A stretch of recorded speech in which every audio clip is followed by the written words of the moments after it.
Halo teman-teman, perkenalkan nama saya Friska Sotania Batee.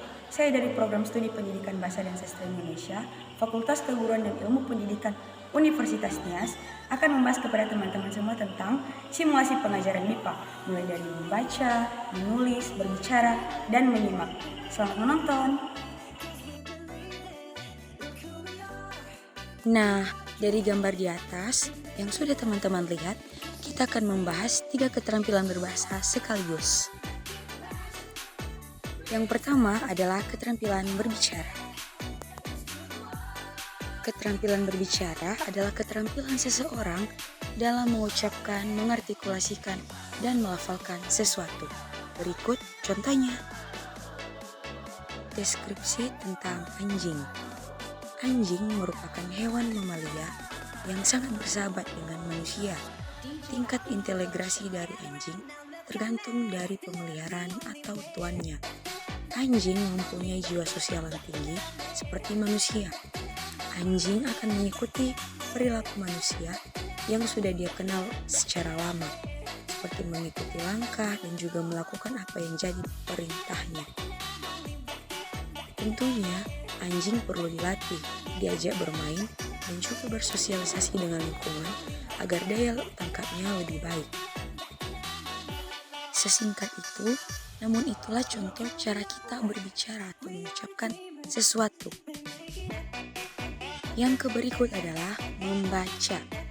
Membaca adalah kemampuan seseorang dalam melihat tulisan dan mengartikulasikannya.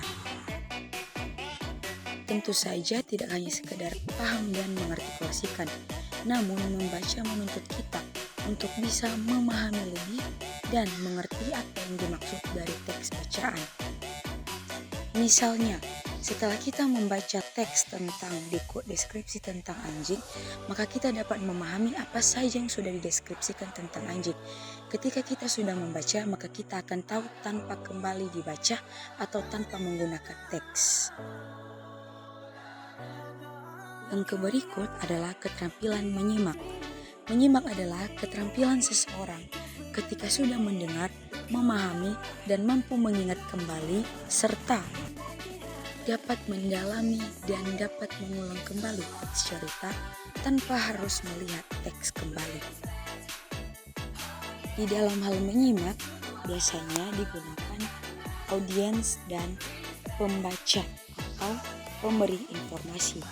Dalam hal ini, pembaca akan membacakan suatu teks, lalu penyimak atau pendengar akan memahami, mendalami, mendengar, dan mampu menceritakan kembali apa isi teks yang sudah dibaca tersebut. Menyimak tentu saja berbeda dengan mendengar. Mendengar adalah istilah untuk manusia ketika sudah menangkap informasi melalui alat pendengaran, lalu kemudian hilang sekilas. Jika menyimak, kita dituntut untuk bisa memahami dan mendalami apa maksud dari setiap perkataan, bahkan suatu teks atau wacana yang sudah kita dengar atau kita baca. Misalnya adalah ketika kita membaca teks dekorasi tentang anjing.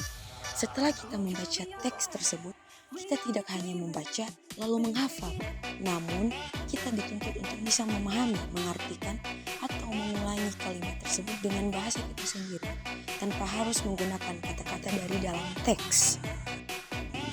Yang terakhir adalah keterampilan menulis. Nah, dalam hal ini, menulis adalah kegiatan menuangkan ide, gagasan, atau sesuatu yang terpikir, terlintas, dan terimajinasikan di benak maupun di hayalan kita untuk kita tuangkan ke dalam sebuah teks. Seperti yang teman-teman lihat sekarang, ini adalah contoh dari menulis. Menulis itu adalah kegiatan membuat atau mengkaryakan sesuatu lewat teks atau tulisan. Nah, sekian saja simulasi dari pengajaran MIPA 4 keterampilan bahasa. Terima kasih.